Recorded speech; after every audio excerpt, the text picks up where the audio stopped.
This is an ABC News special report. Good morning. We have breaking news. ABC News has learned that Brittney Griner, the WNBA star, has been released from a Russian prison.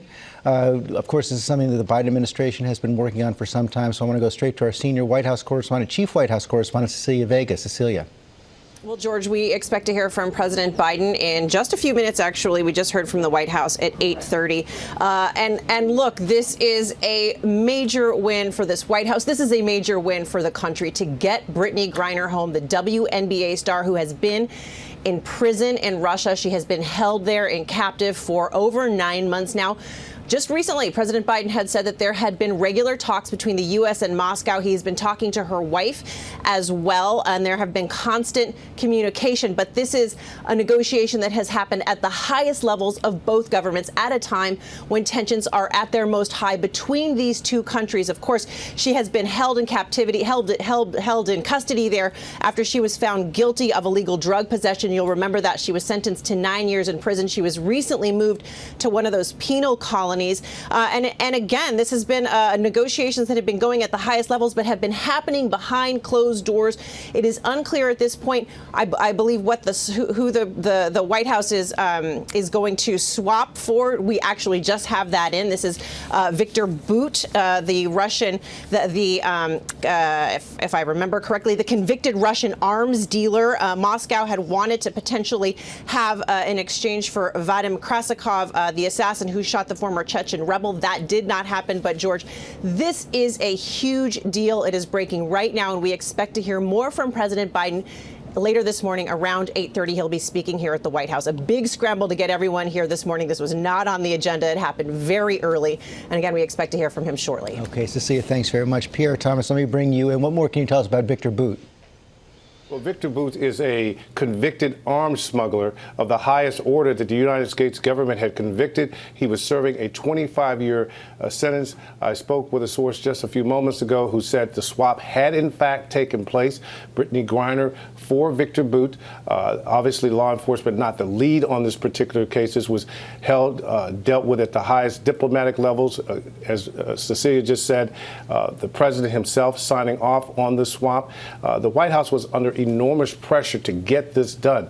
The likes of LeBron James, the Stephen Curry, major stars in the NBA, telling the White House over and over, get this done. This woman does not need to be in custody. So, therefore, the United States government reacting to this have been working behind the scenes. My source saying the swap has taken place. Law enforcement was involved in transporting Viktor Bout to the location. Swap has taken place, George. Okay, thank you. Let me bring in Martha Raddatz, our Chief Global Affairs anchor. And Martha, we know there are other Americans in custody in Russia, including Paul Whelan. Paul Whelan, and this is going to be a huge issue. The Whelan family, of course, has put pressure on the administration as well. He was arrested in 2018. He has been held there ever since. He was accused of spying. The Russians claim they found a USB drive on his person that included the names of intelligence officers. He has really been in the news with Brittney Griner. She, of course, has the celebrity. There are so many people who came forward and pleaded for her release. She had the unfortunate timing. She was arrested about a week before the Russians invaded Ukraine and has been held ever since. She, of course, in June said, I did have hashish oil with me, thinking she'd get a lesser sentence. That did not happen. This is, of course, great news, but the Whelan family is going to be hugely disappointed, George. Thank you, Martha. I want to bring in our military analyst, Steve Gaynor. Steve, we know this is a straight-up swap so far. This is the details we have for Viktor Bout, the arms dealer. I guess one of the big questions will be is, does this have any connection to the war in Ukraine?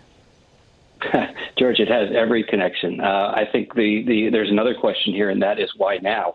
Brittney Griner's been in jail for a while now. Her public star is declining just a bit, and that means she's less utility as a negotiating pawn to Putin. So he saw his opportunity here. Remember, it all comes back to the relationship between Russia and the U.S. and what's going on in Ukraine. And so Putin probably said, now's the time to do it. This is our maximum negotiating leverage, and this will get us the best PR and hopefully improve the relationship with the U.S. So now is the time. And you notice that Viktor Bout is in there. His heyday was in the 90s, and he's really not that big a player here. So they had to do a 1-for-1. I'm not surprised that Whalen wasn't included. They weren't going to give us a 2-for-1 deal. Thank you, Steve. Cecilia, you said this is a big deal for the Griner family. We're also learning that Brittney Griner's wife, Sherelle, is at the White House, and both she and the president have spoken with Brittney.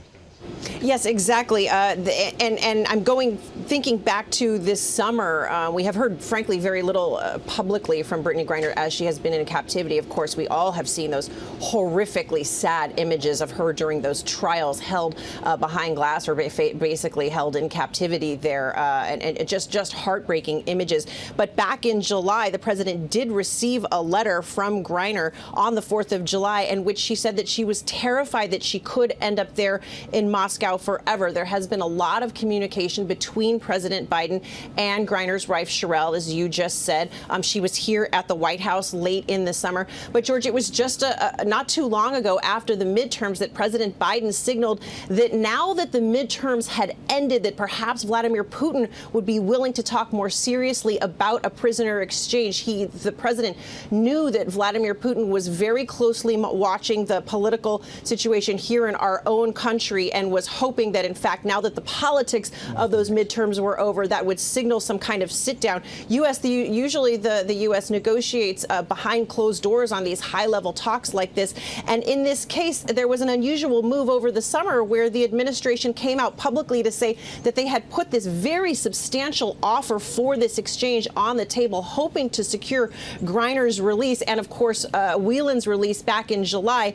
But the U.S. offered this proposed exchange. Again, as I was saying, for Bout, Moscow did not really take that seriously. The U.S. implied that they didn't feel like they were getting very far in those negotiations. But even the fact that they publicly had talked about that detail of the negotiation was pretty unusual, and just shows, again, we can't emphasize enough what high stakes, the high levels that these talks have been happening at. Thank you, Cecilia. I want to go back to Martha Raddatz. Martha, let's pick up on what I was talking about with Steve Gaynor. Interesting time now in the war in Ukraine. It's been grinding on now for months and months. We had President Macron of France here last week meeting with President Biden. Of course, Macron has been pushing for negotiations. You wonder what else is going on behind the scenes.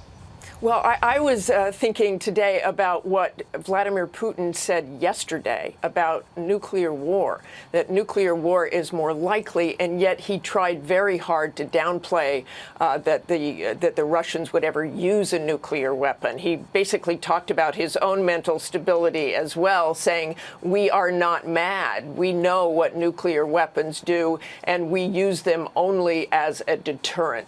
Vladimir Putin wants this war to end. He wants to get out of this war. He has talked about negotiations. The Ukrainians will have none of that. They think they have made progress. So Vladimir Putin, this seems like the exact right thing to do, as Steve said, right now, to release Brittney Griner, to try to get some better relationship with not only the U.S. but the world. But I don't think that's really going to work, George. Probably not. Let me bring Steve Gaynor back. Steve, we saw the Secretary of State, Anthony Blinken, yesterday also say that basically the end game would have to include Vladimir Putin pulling back all the way, maybe getting Crimea, nothing else, nothing that he's gained since the war. Possible that Vladimir Putin, given the situation he's in now, could ever accept that? I don't think so, George. It would be political suicide. The Crimea holds a special place in the hearts of Russians and in Putin's heart as well. So I don't think he could give that up and politically survive. I think if they go back to the pre-February 15th line before the Russian invasion, that's probably going to be the negotiating benchmark. But at this point, I think that there's a lot of long winter grinding and negotiation that's going to have to go on before we can begin to think about peace talks. Okay, Steve. Pierre, what more are we learning about Viktor Bout? Arms dealer of the highest order, someone who had a fleet of aircraft, a merchant of death, as he's been described in the past. And it's clear that the U.S. government felt enormous pressure to use that chip, because this is not the kind of person that the United States government would want to free from a lengthy prison term.